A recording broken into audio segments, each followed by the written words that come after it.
الشيطان الرجيم بسم الله الرحمن الرحيم قال تزرعون 7 سنين دأبا فما حصدتم فذروه في سنبله إلا قليلا مما تأكلون ثم يأتي من بعد ذلك 7 شداد يأكلن ما قدمتم لهن إلا قليلا مما تحصنون ثم يأتي من بعد ذلك عام فيه يغاث الناس وفيه يعصرون صدق الله العظيم.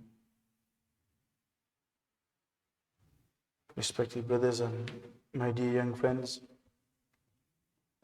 Allah subhanahu wa ta'ala goes on to mention the interpretation that Yusuf alayhi salatu wasalam gave the cupbearer, the person who stayed in jail with Yusuf alayhi salatu wasalam for some time. And this is a note that we finished on, that the advisors and the ministers in the court, in the king's court, they could not solve the dream, they could not make him understand the reality, and they were anxious as to what the dream really meant. And all of a sudden, 7 years later, the cupbearer remembers that, wait a minute, there's somebody in jail that will to solve and sort the problem out. And without thinking, he runs to Yusuf alayhi wasalam.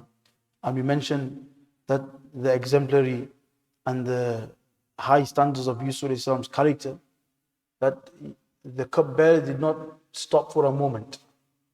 But thinking that, wait a minute, he asked me for a favor. He told me to remind the king about me, and I forgot, and all of a sudden I'm going to him.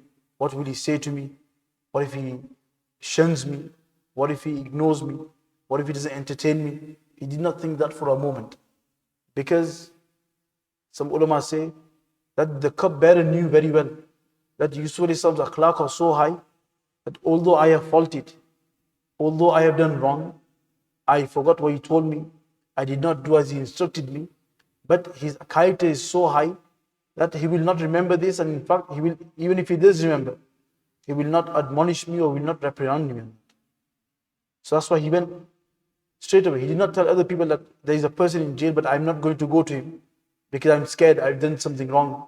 I have not done what he told me to do, so you go instead. And this sometimes happens in our lives, that somebody wants a favor from us, but because he was not able to fulfill a favor for us, he cannot come to see us, because he always thinks that if I go to him, he's going to give me an earful first. He's going to give me a mouthful first. He's going to reprimand me. He's going to shout at me. He might not even entertain me. He might say to me, oh, have you forgot them days when I told you? And now you want help from me. But the Anbiya alayhi salatu, their character is so high that they do not think of these things. That's why Hazrat Muhammad says that this should be the akhlaq of the Ahlullah and the pious servants of Allah. That if somebody wrongs us, if somebody does something wrong to us, if somebody oppresses us, but then a time comes that they need our help, then we should not do according to their morals. We should not do what they did, because then what's the difference between us and them? If they disregarded us, if they disrespected us, and we do the same, then what's the difference? Islam says that no, if they disrespected you, when it's time and it's your turn and the table's turn, then you show him respect. If he wronged you and it's your turn, then you don't wrong him. He did not help you. He was your neighbor and he used to always cause problems for you. Now it's a time where he needs your help. At this moment, we should not turn him around and say, no, I'm not going to help you. In fact, we should show him good characters. And we should show him such characters that he will be happy with the way we deal with them. And this is what Islam teaches, morals, good akhlaq. That whoever wrongs us, sometimes it happens in families. You have a small fight, argument, bit of a confrontation, then you should forget about it, not thinking that, oh, last time you did this, so now I'm not going to do this, I'm not going to do this for you. And the second thing is, we should have such akhlaq that in future, if somebody was to come to you, whether you're a teacher and you have students, whether it's a parent and children, or any friends or anything, you should have such akhlaq that 5 years down the line, 4 years down the line, 10 years down the line, if they come across a difficulty, they should not be hesitant in coming to you. You should be so easygoing, you should have such good akhlaq, like Yusuf ﷺ, that after 7 years, without hesitation, the cupbearer came running. Then give me the interpretation. We should be such that if a student falls into a problem, falls into a calamity 7 years, 10 years after you finish teaching, the first person that should come to his mind should be, let me go and see that ustad. Let me go and see that teacher. Let me go and see that relative of my family. That there should be no barriers. And that comes when we show good akhlaq. So anyway, Mufassirin say that when this person came, Yusuf ﷺ gave him the interpretation. He came for the interpretation. He asked for the interpretation. That can you give us the meaning of the dream? But Yusuf ﷺ, being a Nabi, did not suffice on the interpretation. Mufassirin say he gave the tadbir, he gave the tadbir, he gave a ta'bir, tadbir and tabshir. 3 things he gave. He gave the ta'bir first, he gave the interpretation, that this is what the dream means. On top of that, he gave the tadbir, the plan of action, the strategy, how do you carry out this thing? And on top of that, he gave some glad tidings at the end. He came for one thing, and Nabi gives him 3 things. So anyway, when we look into even the life of Rasulullah, the way he was treated, mistreated, persecuted, Makkah, Mukarram, etc. in Taif. But when the tables turned, the conquest of Makkah took place. And Makkah was under the control of the believers now. Under the control of Rasulullah. At that moment, some ulama in some kitabs mentioned that Rasulullah did tawaf of the Kaaba. He prayed 2 rakats after tawaf. And then he came and he stood by the Kaaba door. And all the mushriks of Makkah that had accepted Islam and all that had not yet, they were there. And he asked them, ماذا تقولون وما تظنون? What are you going to say today? And what do you expect from me today? They might have flashbacks right now. But wait a minute. We drove Rasulullah out of our lands. We drove him out of his homeland. We persecuted him. We threw dirt on him. We hurt him. We hurt his Sahabas. We tried to use derogatory comments against him. Everything might have been going through their minds. But they knew that no, this is a Nabi. So what did they say? They said that you are Kareem, Ibnul Kareem, Akhul Kareem. That we only expect goodness from you. We only expect forgiveness from you. So Rasulullah said, La tathriba alaykum al-yawm. That today there will be no fakr.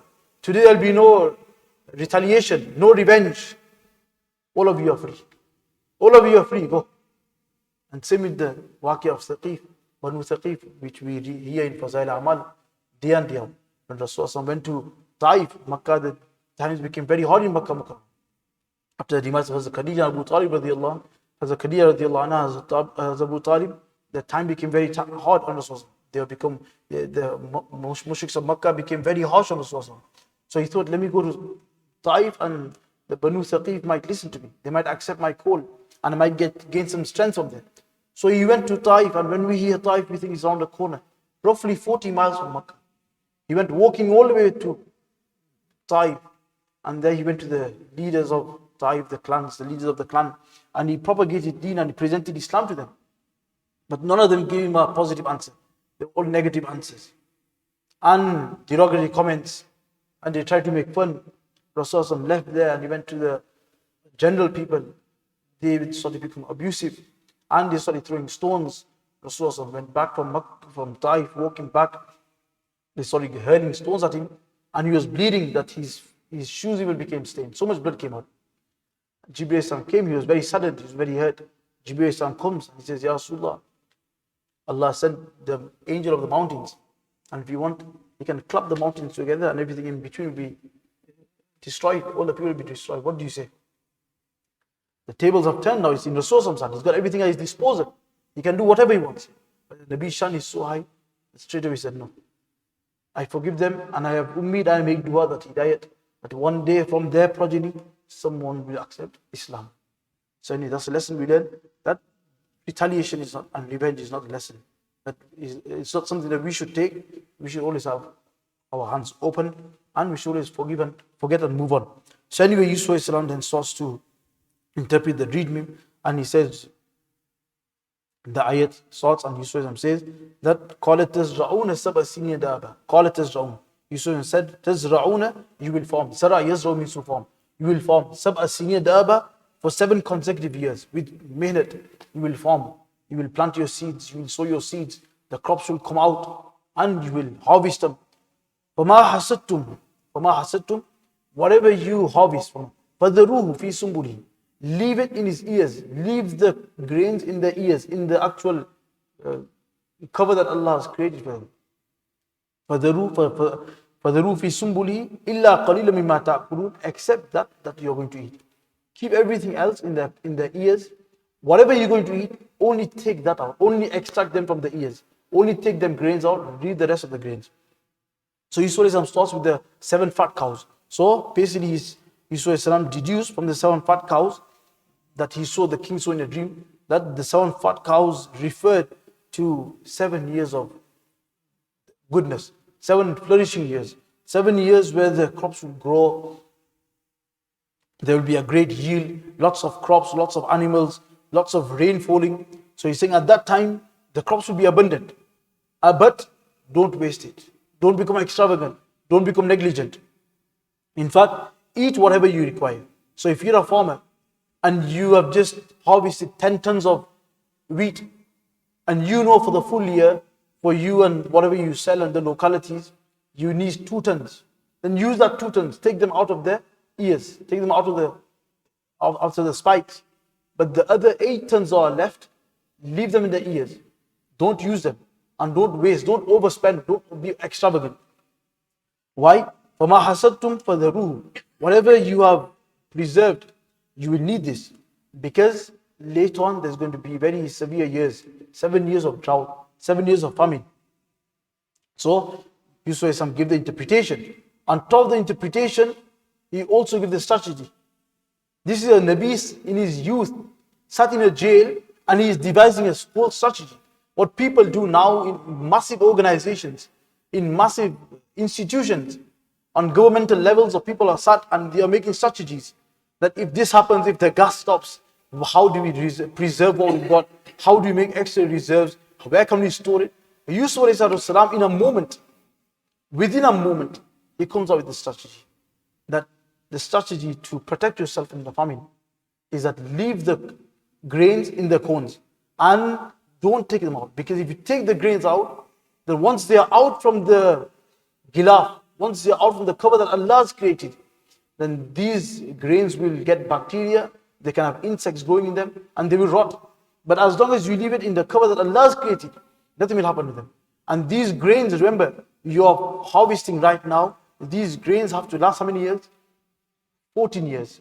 7 years of good. So first year, you have to stretch them grains all the way till 14 years. How are you going to do that? Yusuf shows them strategy. And he made it to them. He must have told them that this is strategy and this is what you have to make announcements. Let the whole of Misr know that you're going to have 7 hard years, 7 good years. Put extra effort in. Exert yourself. Grow as many crops as you can. And then once the crops are grown, harvest them and only use what's necessary. Don't go beyond your necessity. Don't become extravagant. Don't stop becoming lavish. Keep the rest because you've got another 7 hard years coming. So anyway, the fat cows and the green crops, they were pointing towards 7 years of goodness, 7 flourishing years. And upon this, as the Mufti mentioned, that cows and crops were shown in the dream because when a famine and a drought comes, the greatest effect and the greatest risk is on who? Is on crops and animals. That's why when we hear about famine, then wherever it happens in Sudan, etc., sometimes we see. And what happens first? No crops. And number 2, animals start to die. And when animals start to die, then slowly even humans go on the brink of starvation. So the immediate effect of a starvation, immediate effect of a famine and a drought is on animals and crops. That's why, as Mawasha mentioned, that's why the king saw the dream of cows and the crops. Anyway, so this was Yusuf mentioning the first part of the dream. Then he says, ثُمَّ يَأْتِ مِنْ بَعْدِ ذَلِكَ سَبْءٌ شِدَادٌ. ثُمَّ يَأْتِ, thereafter there will come, there will follow, سَبْءٌ شِدَادٌ, 7 difficult years of drought. يَأْكُلْنَ مَا قَدَّمْتُ لَهُنَّ. يَأْكُلْنَ, you will consume, you will eat, مَا قَدَّمْتُمْ لَهُنَّ, what you have preserved and what you had stored for them in the previous 7 years. إِلَّا قَلِيلٌ مِمَّا تُحْسِنُونَ, but the little that you will leave. You will leave a little. So Yusuf now mentions the second part of the dream where the king saw. The king, Rayyan, his name was Rayyan.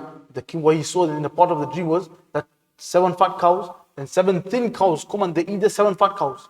So now he's talking about the 7 thin cows that came and ate the 7 fat cows. And he's saying that this means that the frail cows, the skinny cows that you saw, they refer to the years of drought. That you'll have 7 years of drought, and they will be very intense, and there will be no rain, and the land and the farms and the fields will all become barren.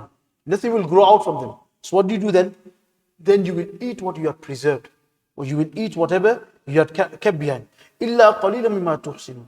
But little that you will leave behind. And what's that little that you will leave behind? Again, Yusuf ﷺ is showing another strategy. That after these 7 years of famine, what's going to happen? Inshallah, you will get a year of goodness. But how are you going to grow the crops? What do you need to grow crops? You need seeds. So if you eat all the crops that you preserved in the 7 years, how are you going to do the farming in the next year, the 15th year? So what do Yusuf say? That eat everything besides a bit. Keep a bit behind, because the cycle is going to start again. 7 years, there's going to be no crops. How do you start the cycle again? You need seeds. And where do the seeds come from? The seeds come from the crops. So if you eat everything up, would you have any seeds to you have any seeds to sow? Would you have any seeds to plant? No. So Yusuf give another strategy. That don't eat everything. Even that you eat in the 7 years, be mindful and keep some behind. So as soon as the other years come, then you can start to replant, and the harvest will start to grow again once more. Then Yusuf starts to say, ثُمَّ يَأْتِي مِنْ بَعْدِ ذَلِكَ عَامٌ فِيهِ يُغَاثُ النَّاسُ وَفِيهِ يَعْصِرُونَ ثُمَّ يَأْتِي مِنْ بَعْدِ ذَلِكَ عَامٌ. Thereafter, ثُمَّ يَأْتِي, again, it means they will follow. ثُمَّ يَأْتِي مِنْ بَعْدِ ذَلِكَ عَامٌ. Am means year. They will follow a year. مِنْ بَعْدِ ذَلِكَ عَامٌ يُغَاثُ النَّاسُ. That which will have abundant rains in them. وَفِيهِ يَعْصِرُونَ. And people will start to distill and squeeze juices. Meaning, this is the tabshir. So Yusuf gave the ta'bir first, the interpretation. With the interpretation, he gave the tadbir, the solution, the strategy. And then that was the dream was finished. But after that, this is 14, the dream, there was only 14 years mentioned. 7 good years, 7 hard years. The 15th year was not mentioned. So Mufassirin said the 15th year, Allah subhanahu wa ta'ala granted him wahi. And to eliminate fear and to eliminate anxiety from the people, that they will go back and say, this is the 14th year, what's going to happen? In your mind, you're going to think, what's going to happen in the 15th year? Is it going to be even worse? Is the 15th year going to be the year that we're all going to die? So Yusuf gave them tabshir. He gave them glad tidings that don't worry. The 15th year is going to be a good year, filled with rain. And there will be so much crops that no longer necessity now. When necessity, what do you eat? In necessity, you stick to basics. There will be no necessity now. Now you'll be squeezing juices. And juices comes after necessity. First you have necessity. If you have leftover, then what do? Then you make the juice. So you'll have so much, Allah will grant you so much, that after the 7th, in the 15th year, the seeds that you will sow will come out in so much abundance in crops there will be, that you will use that for your necessity and also for drinks and juices. And some Mufassirin say that because the person that came was a cupbearer, and this was a glad tidings for him that don't worry, you'll be again squeezing and you'll be giving drink again. So if you look in this, Allah subhanahu wa ta'ala has the hikmah that Allah subhanahu wa ta'ala granted Yusuf ﷺ, the ilm. That's why they say Yusuf ﷺ was given 2 very important things. Number 1 was husn. His jamal was beyond comprehension. And also ilm. He surpassed the people of his time in ilm. And every Nabi passes in ilm. The Nabi has the greatest ilm. And lastly for us, what's the note we can take back? The note we can take back is, Yusuf mentioned that the 7 years will be flourishing, good years. And what do you do in the 7 good years? You reserve and preserve for the 7 hard years. And on this we can take a spiritual note, that what's our good years? What's our prosperous years? The youth. The youth is our prosperous years. The youth is when we have energy, when you have strength, when you have a good mind, when you have everything at your disposal. If you exert effort in these years of youth, in ibadat, in itaat, in Allah's obedience, in gaining closeness to Allah subhanahu wa ta'ala, when the hard years come, when the years of weakness come, the years of sickness come, the years of old age comes, Allah subhanahu wa ta'ala help you. And you will not get any less if you will keep getting close to Allah subhanahu wa ta'ala. That's why in one hadith Rasulullah says that إِذَا مَرِضَ الْعَبْدُ, when a person becomes ill, أو سافر, or he goes on a journey, then كُتِبَ لَهُ مِثْلُ مَا كَانَ يَعْمَلُ مُقِيمًا صَحِيًّا. He will get exactly the same reward that he used to get when he was completely fit, healthy, and when he was muqim. So usually when a person goes on a journey, then you can't do all your ma'mulats. You're running around, baggage control, this, that, moving around. You can't do your tahajjud anymore. You can't, but you will still get reward for tahajjud. In your young age, in your youth, you had health. You prayed tahajjud. You went out for jamaat. You did everything. And when you hit 60, you become old. You can't no longer travel. You can't wake up. You got problems with paki, napaki, etc. But believe me, if you spent your youth in a good way, everything you did, you had a ma'mul of 10 paras daily, 5 paras daily. Now you've gone old, you can't see. You can just about pray 2 paras. You will get reward for how many paras? 5 paras. You used to fast in your youth, ayyamul bid. You used to fast in the 6 days of Sha'ban, the 6th of Shawwal. You used to fast abundantly in Sha'ban. Now you become old, you can't fast anymore. Will you get reward for the fast? Allah will give you exactly the reward that He used to give you when you were young. So what's the note first? What's the lesson? That value the youth. This youth does not stay, it goes very quickly. If you make the most of it, and just like you told the Saki, the cupbearer, that exert yourself. Tell the people exert themselves and don't waste anything and don't become negligent. In fact, exert yourself and preserve and reserve. This is for as well. That as youth, exert yourself in Allah's ibadah. This is the time when Allah loves it. Allah loves to see a youngster in ibadah. That's why the people that will be under the arsh, under the shade of Allah's arsh, one is Shabun Nasha fi ibadatillah. That youngster who grew up in the itaat of Allah. Because at that time he had everything at his disposal. Everything was calling him. Every enjoyment, every entertainment was calling him. Yet he shunned everything. He put everything to aside. And who did he come to see? He came to Allah. He was obedient. Allah likes it so much that on the day of Qiyamah, when people will be sweating, at that time you will be under the arsh, in the shade of Allah's arsh, bilkul, peace, tranquility, and maza, comfort zone. So the lesson we learn is, Sha'ban started. We just round the corner from Ramadan. Now we need to go in the 5th gear. If we start from now, by the time we reach Ramadan, we'll be in the fast lane. But if you think that Ramadan is coming, I'll start in Ramadan, then we're going to start on the hard roll in Ramadan. By the time Eid comes, we'll be in the 2nd lane. Ramadan's finished now. How are we going to reap anything? But if you exert effort now, by the time Ramadan starts, we're in the fast lane already. By the time Ramadan comes, we're in the 5th gear, we can reap so much. We will go so far ahead. And by Eid, inshallah, we'll become the friends of Allah subhanahu wa ta'ala, the close servants of Allah subhanahu wa ta'ala. So may Allah subhanahu wa ta'ala make this a means of our change in life as well, make this a means of our understanding as well. May Allah subhanahu wa ta'ala grant us the correct understanding. Wa akhiru da'wana. Sallallahu alayhi wa sallam.